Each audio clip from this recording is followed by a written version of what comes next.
Alors, bienvenue dans cette capsule. Comment aborder une relation équitable avec l'argent dans le couple? Oui, parce qu'on est dans la thématique du couple, donc comment aborder ce point très délicat? Alors, il faut déjà savoir que lorsqu'un couple se forme, il va y avoir un point essentiel à traiter dès le début. Ça va être justement cette fameuse relation avec l'argent au sein du couple. Je pense que peu de couples pensent à cet aspect. Souvent, les gens laissent venir et c'est souvent sur le tas qu'on décide de mettre les choses en place. Alors effectivement, il s'agit de quelque chose de très très très important. Donc, la place de l'argent dans le couple, en fait, n'est pas toujours simple. Pourquoi? Ben déjà parce qu'on a affaire à deux êtres différents qui ont chacun leur propre relation avec l'argent et qui vont maintenant cohabiter pour gérer quelquefois une caisse commune. Donc il est évident que si on a d'un côté un dépensier ou une dépensière et de l'autre côté quelqu'un qui est très à cheval sur ses dépenses, bah déjà ça va pas être du tout évident de cohabiter sur ce point. De nombreux couples se fâchent et voire même arrivent à se quitter à cause de cette mauvaise entente au niveau de l'argent. Donc il est essentiel que ce point soit abordé dès le début afin de convenir de règles communes au sein du couple pour être sûr donc que les règles conviennent aux deux et que chacun puisse respecter ces règles. Il est évident, comme toujours, que s'il n'y a pas de règles, eh ben, ça va malheureusement amener à des situations de conflit. Alors, les couples se forment souvent maintenant à un âge où chacun a déjà pris son indépendance financière également. Donc chacun s'est plus ou moins laissé aller à ses propres dépenses, hein, sans se soucier de l'autre, parce qu'au début il était seul. Et lorsqu'il faut ramener ça au sein d'un couple, ben, c'est vrai que c'est pas toujours évident, parce que ben, chacun aura pris plutôt ses petites habitudes. Alors la définition de équitable, hein, lorsqu'on parle d'une relation équitable, la définition de équitable, en fait, elle est subjective. Parce que équitable, ça veut dire qui agit de façon juste. Alors, c'est quoi agir de façon juste? Vous comprendrez bien que c'est très subjectif, ça dépend de la perception de chacun. Qu'est-ce qu'une façon juste d'agir? Donc, ce n'est pas définissable par la définition donc, du mot équitable lui-même. C'est pour ça qu'il va falloir que le couple fasse ce choix de décider quels moyens il va utiliser donc, pour gérer l'argent au sein du foyer. Donc mon but aujourd'hui n'est pas de vous dire il faut faire sous cette forme ou sous cette forme. Mon but est de vous lister les différentes possibilités afin que vous en ayez conscience pour que vous puissiez vous-même après avec votre conjoint faire le choix de la gestion de l'argent au sein du couple. Alors, la majorité des couples en fait optent pour des revenus et une épargne, parce qu'il n'y a pas seulement les revenus, il y a également l'épargne, lorsque le couple décide d'épargner en commun. Alors la majorité des couples, en fait, choisissent la version 50-50. Hein. Donc c'est-à-dire chacun dépense, enfin participe aux dépenses à moitié à peu près, et pareil, s'il y a une épargne commune, chacun participe à l'épargne de façon commune, donc à égalité 50-50. Alors ça c'est valable si le couple a des revenus similaires. Si monsieur et madame ont les mêmes revenus, ça fonctionne.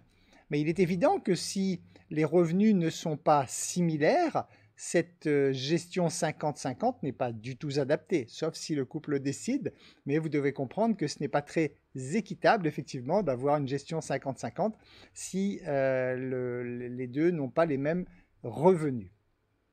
Alors, naturellement, pour le couple qui fera le choix, qui ferait le choix donc de cet échange de ce 50-50, hein, donc de ce choix de faire du 50-50, il faut quand même prévoir que ça doit être réévalué si jamais il y a une baisse de salaire d'une part de l'un ou de l'autre. Hein. Donc ça, il est évident que quelquefois, des règles 50-50 peuvent être valables au début, mais après, en cas exceptionnel ou alors une promotion importante aussi, ça peut être amené à être revu. Alors, pourquoi aborder une relation équitable avec l'argent dans le couple? Bah, tout d'abord parce qu'il s'agit d'une situation qui concerne amplement le couple. Ben oui, le budget, hein, l'argent qui va être dépenser, encaisser et dépenser au sein du couple, c'est quelque chose effectivement qui concerne largement le couple parce que c'est un sujet qui va être abordé chaque jour de votre vie en commun. Pourquoi le faire également? Pour poser les bases d'une relation de confiance. Il est évident que si ce point n'est pas abordé clairement dès le début donc, de la vie en commun, il va y avoir de nombreuses sources de discorde qui vont naître au cours de la vie du couple parce que c'est vraiment quelque chose qui doit être posé, carré et donc bien encadré dès le départ. Pourquoi le faire également? Pour que chacun puisse garder en fait sa liberté. Vous devez comprendre que un couple heureux, un couple qui dure, c'est un couple où chacun a notion, en tout cas, à cette notion de liberté, de sa propre liberté, et que chacun ne se sent pas emprisonné dans le couple. Souvent, d'ailleurs, on voit des couples qui ont du mal à durer à cause justement cette erreur de départ de croire qu'en fait que le couple, ça devient une prison. Et comme l'être humain n'aime pas être emprisonné, vous vous doutez bien que ça ne peut pas fonctionner. Donc, avoir vraiment cette notion de liberté individuelle. Alors, comment aborder maintenant, comment faire concrètement pour aborder une relation équitable avec l'argent dans le couple? Déjà, donc je vous le disais, il est conseillé de le faire au plus tôt de la relation en commun. Donc le plus tôt possible, posez-vous cette question, posez-vous tous les deux déjà avec votre conjoint et abordez ce sujet tabou dès le début parce qu'il faut absolument que les règles soient claires dès le début. Il va y avoir plusieurs cas de vie en commun déjà. Donc sur le plan déjà de la vie en commun, vous le savez, il y a ce qu'on appelle le concubinage, donc avec aucune formalité officielle. Donc deux personnes décident de vivre sous le même toit. Alors là, des règles à établir donc, dans ce cas de figure. Il y a la possibilité de se paxer. Donc le pax permet donc déjà une nouvelle forme de vie en commun, essentiellement surtout au niveau de la fiscalité. Il y a ensuite la possibilité pour le couple de se marier. Alors, se marier, on en parle souvent, on dit juste se marier, mais vous le savez très certainement, se marier, il y a encore des façons de faire en quelque sorte. Vous pouvez vous marier avec une communauté universelle, c'est-à-dire que tout ce qui appartient à l'un appartient à l'autre et tout est mis dans le même panier et hop, on vogue comme ça, je dirais, avec un bien qui est complètement commun. Vous avez la communauté qui est réduite aux acquêts, ça veut dire que tout ce que chacun possédait avant le mariage reste sa propriété individuelle et par contre tout ce qui est acheté pendant la communauté donc appartient à la communauté. Et vous avez la possibilité de faire un contrat de mariage. Alors un contrat de mariage, c'est pas vous engager pour 10 ans avec la personne. Un contrat de mariage, c'est un contrat de séparation de biens. C'est-à-dire, vous pouvez faire le choix, donc ça se fait devant un notaire au niveau de votre mariage. Donc c'est un choix qui est à prendre avant de dire oui, bien sûr. Et ce contrat de travail, ce contrat de mariage va donc stipuler la séparation de biens, c'est-à-dire que même si le couple est marié, ça veut dire que tout ce qui appartient à un il appartiendra toujours à l'un et tout ce qui appartient à l'autre appartient toujours à l'autre et les biens ne sont jamais mis en commun. Donc ce sont déjà des questions importantes à vous poser si vous optez pour si vous envisagez en tout cas de vous marier. Dites-vous bien qu'il faut déjà bien étudier quel cas de figure, dans quel cas de figure vous pensez vous trouver et quel choix vous voulez faire donc concernant ce choix de vivre en commun. Alors naturellement, je n'ai pas de conseils à vous donner là-dessus, mais vous savez bien que le début, décidément, le début d'un couple, c'est que tout le monde a plein de papillons dans le ventre, plein d'étoiles dans les yeux. Et vous le savez, c'est par rapport aux hormones tout simplement qui sont là et qui inhibent donc tous les sens critiques. Et à ce moment-là, souvent, le couple se dit mais pour nous, ça n'arrivera jamais, on peut tout mettre en commun, on est fait l'un pour l'autre, on va vivre jusqu'à la fin de nos jours ensemble, donc on ne court absolument aucun risque, il n'y a aucune chance qu'on se sépare un jour, etc., etc., etc. Et donc, choisir la communauté universelle, qui est la plus simple et qui est la couramment utilisée. Alors ça, effectivement, ça va si le couple, effectivement, fonctionne super bien une vie entière et que le couple ne se sépare jamais, c'est une belle chose puisque ça y est, tout est mis en commun.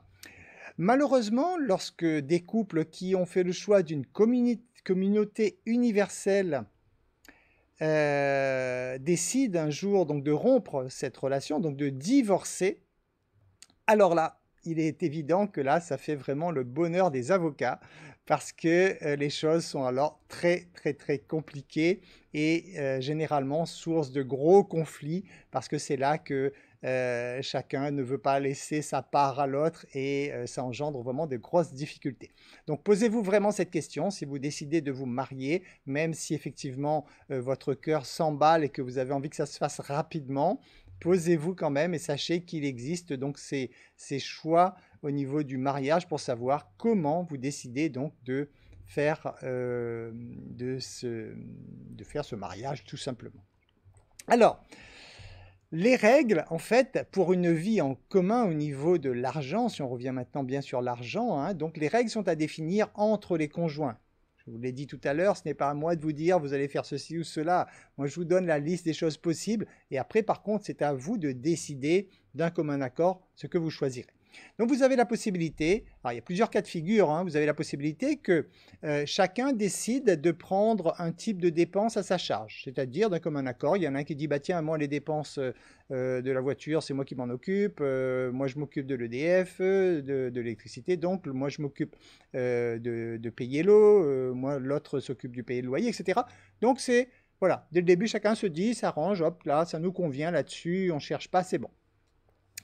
Vous avez la possibilité, donc, d'avoir un compte commun. Alors, le compte commun est une bonne chose. C'est même fortement conseillé pour pouvoir gérer le foyer. Mais dans la mesure, je dis bien dans la mesure, où celui-ci est complémentaire au compte individuel. Parce que chacun garde ses comptes bancaires individuels et crée un compte commun pour les dépenses communes, ça c'est bon. Par contre, de prendre ses comptes individuels et de fermer ses comptes individuels pour n'avoir qu'un compte commun, ça, c'est très, très risqué et ça ne pourrait convenir que dans le cas, effectivement, d'une communauté universelle. Comment participer maintenant donc aux charges communes? Il y a plusieurs façons de le faire. Soit c'est moite-moite, hein, donc on se dit, allez, il y a 1000 euros, 1200 euros dans le foyer à dépenser tous les mois. Tu prends la moitié, je prends l'autre moitié et c'est bon comme ça. Bon, ça convient, comme j'ai dit tout à l'heure aussi, ça convient dans la mesure où le couple a les mêmes niveaux de revenus. Là, on est sur quelque chose d'à peu près équitable, donc on est bon. Par contre, et comme c'est souvent le cas, lorsqu'on est dans un couple avec des niveaux de revenus différents, à ce moment-là, il serait plus juste d'utiliser plutôt une formule de prorata. C'est-à-dire, une formule de prorata, c'est que chacun, par rapport à ses revenus, va payer un pourcentage en fonction donc de ses propres revenus. Lorsqu'on parle de revenus d'ailleurs, il faut toujours parler revenus nets après impôt. C'est ça qu'on va faire le prorata dessus. Parce qu'il est évident que si un des conjoints a de très très gros revenus, mais donc est fortement imposé, il va falloir prendre le revenu, non pas qu'il encaisse avec son employeur, mais le revenu net une fois qu'il a payé ses impôts dessus. Hein. Donc c'est vraiment ce qui lui reste dans les mains, c'est là-dessus qu'on va faire le prorata avec le conjoint. Alors, comment faire ce prorata? Je vous donne la petite formule qui est très simple, hein, je pense que c'est assez simple si vous vous rappelez des cours de maths de votre temps à l'école, mais je vais quand même les reprendre. Donc d'abord, il faut fixer le revenu du foyer. Donc le revenu du foyer, c'est donc revenu de madame plus revenu de monsieur. Les deux revenus ensemble donc forment le revenu du foyer. Ensuite, vous allez prendre donc les revenus de madame que vous allez diviser par les revenus du foyer fois 100 pour trouver un pourcentage. Donc les revenus de madame que vous divisez donc par les revenus total du foyer, vous faites fois 100, vous trouvez le pourcentage qui doit être affecté à madame. Vous refaites pareil pour monsieur, donc les revenus de monsieur divisé par le revenu total du foyer fois 100 pour trouver le pourcentage qui correspond donc à la quote-part de monsieur.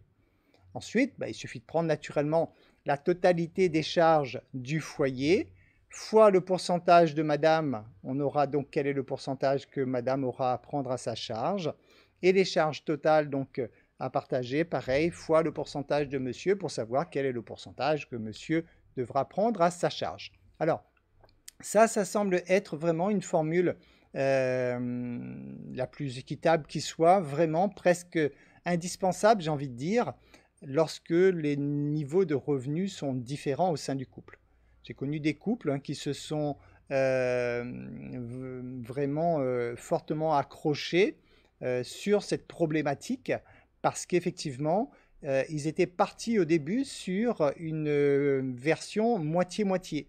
Mais moitié-moitié, effectivement, pour un, c'est avantageux. Et pour l'autre, l'autre malheureusement, lui, il tire la langue parce il ou elle a des revenus qui ne suffisent pas pour payer la moitié. Donc l'idée vraiment, lorsque vous avez des revenus qui sont différents, l'idée c'est vraiment de faire un pourcentage comme ça, une quote-part pour que ce soit le plus juste possible. Alors, le choix du prorata n'empêche pas, bien sûr, de temps en temps à faire des actions 50-50. Admettons que vous ayez un robot électroménager à acheter, quelque chose comme ça, une cocotte minute à acheter. Vous pourriez dire, bon, allez, ça vaut 80 €, on met 40-40 chacun, bien sûr, c'est plus simple. Mais à vous de voir, après c'est pareil, ce sont des choses, c'est à vous de voir. Donc sur les petites dépenses comme ça, vous pourriez rester du 50-50, même si vous avez adopté pour la majorité des charges le principe du prorata. Si jamais un conjoint aménage dans le logement de l'autre, alors il peut aussi prendre à sa charge donc les frais de remboursement du logement, et l'autre les charges. Donc par exemple, si quelqu'un a déjà son logement, il paye déjà le remboursement de prêt, etc. de son logement, et que l'autre vient habiter chez cette personne, l'autre pourrait dire, bon, écoute, puisque tu payes déjà ton logement, moi je m'occupe de l'électricité, enfin donc oui, c'est l'électricité, l'eau, le téléphone, etc. Bref, donc ce sont vraiment, vous comprendrez que ce sont des choix qui appartiennent vraiment au couple lui-même, c'est au couple de décider. Ce qui est important, c'est de savoir les différentes formules pour que vous puissiez donc faire votre choix. Si jamais, au bout de quelques années de vie commune, vous décidez de faire l'acquisition de patrimoine, ce qui pourrait très bien arriver, donc vous avez envie d'investir, à ce moment-là, je vous recommande de passer vraiment à travers une formule de SCI, c'est-à-dire de Société Civile Immobilière. Alors pourquoi? Parce que déjà pour le financement, parce que lorsque vous voulez investir dans un bien, la banque va regarder vos revenus et voir donc si vous avez la capacité à investir. Lorsque vous passez avec une formule de SCI, de Société Civile Immobilière, en fait, la banque ne s'intéresse plus vraiment à vos revenus. Elle, ce qui l'intéresse, c'est d'être sûr que son emprunt sera remboursé.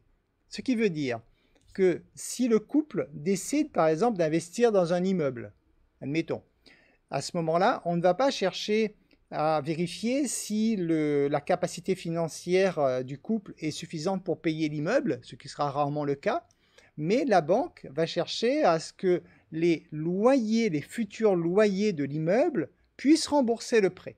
Et là, tout de suite, donc, ça donne des capacités d'investissement qui sont énormes par rapport à une capacité normale si jamais le couple voulait acheter cet immeuble en nom commun. Donc, recommandé donc, dans le cas d'investissement, dans le cas de création de patrimoine, de passer plutôt par une SCI. Si vous faites ce choix, bon, naturellement, faites-vous conseiller en temps voulu, mais sachez que pareil, ne foncez pas tête baissée dans le projet de SCI parce qu'il y a deux choix essentiels au niveau de la SCI qui va tout changer pour vous. Vous avez la possibilité au niveau de la SCI de choisir le régime de l'IR, c'est-à-dire de l'impôt sur le revenu, ou le régime de l'IS, l'impôt sur les sociétés. Pourtant, les deux s'appellent SCI, mais le régime fiscal va tout changer. C'est-à-dire qu'en fait, si vous choisissez le régime de l'impôt sur le revenu, l'IR, il faut partir du principe que c'est un bien que vous ne vendrez, que vous aurez peut-être la possibilité de revendre un jour, si vous choisissez l'impôt sur le revenu. Par contre, cette formule fera que vous allez payer des impôts assez rapidement. Vous avez l'autre formule, donc sur l'IS, cette fois, l'impôt sur les sociétés. Et cette deuxième formule, elle est valable si vous ne cherchez pas à revendre votre bien. C'est-à-dire si vous partez du principe que ce bien ne sera jamais revendu, c'est vraiment destiné à ce que ce soit les enfants qui récupèrent ou des choses comme ça. Donc là, vous allez avoir des avantages parce que vous n'allez pas payer d'impôts pendant 7, 8, voire une dizaine d'années facilement. Mais l'inconvénient, c'est que ce bien, vous ne pourrez, pour ainsi dire, jamais le revendre, parce que le jour où vous allez le revendre, vous allez payer des taxes astronomiques, et donc ce n'est pas du tout conseillé. Mais bon, d'ici là, faites-vous conseiller, donc si vous faites ce choix de monter une SCI. Si vous n'êtes pas marié et que vous décidez de tout mettre en commun, il est conseillé à ce moment-là de consulter un notaire afin d'établir un contrat de vie commune, et donc qui dictera dans ce contrat donc les conditions en cas de séparation. Voilà, donc c'est le notaire qui va se charger de mettre ça par écrit, avec vous bien sûr, mais ce sera dès le début, donc stipulé, si jamais le couple arrive à se séparer, voilà les conditions, comment vont être partagés les biens, etc. Alors, pour gérer la trésorerie elle-même au sein du foyer, il est conseillé d'utiliser des programmes informatiques, voire des applis. Alors dans le post, je vous mettrai donc deux applis éventuellement qui sont sympathiques pour gérer le budget du foyer. Donc sachez que c'est pratique en tout cas de le faire à travers ces deux modèles d'appli que je vais vous présenter. Ensuite, pensez naturellement à lister toutes les charges du foyer. Lorsque vous vous dites très bien, on va partager les charges, ok, mais il faut déjà les lister pour mettre une valeur dessus également. Donc lister les charges du foyer, c'est tout ce qui concerne le logement, c'est ce qui concerne la nourriture, ce qui concerne, pensez aussi à rajouter les assurances qu'on pourrait oublier, les réparations au niveau de la maison, l'entretien, toutes ces choses. Et il va falloir vraiment apprendre à tout lister pour que vous puissiez avoir donc une valeur globale pour vraiment être certain que vos calculs soient bien faits, qu'il n'y ait pas d'imprévu. Alors pour conclure avec tous ces conseils, ou plutôt cette présentation, vous l'avez bien compris, il n'y a pas de bonne ou de mauvaise formule. C'est à vous et à vous seul au sein du couple, donc de faire ce choix, de savoir comment vous vous positionnez, comment vous définissez. Mais comme toujours, aussi bien que pour l'éducation, un enfant a besoin de règles à la maison, eh bien, il est important que vous aussi, au niveau du foyer, au niveau du couple, vous puissiez fixer ces règles de vie en commun et dont l'argent fait l'argent prend, excusez-moi, une part importante. Voilà, j'espère que ces conseils vous seront utiles pour vous permettre en tout cas de prendre conscience que vous devez absolument mettre en place des règles de vie en commun le plus tôt possible pour être certain que votre vie en commun puisse se dérouler de la façon la plus merveilleuse qui soit. Je vous remercie pour votre écoute, je vous dis à très bientôt dans une nouvelle capsule.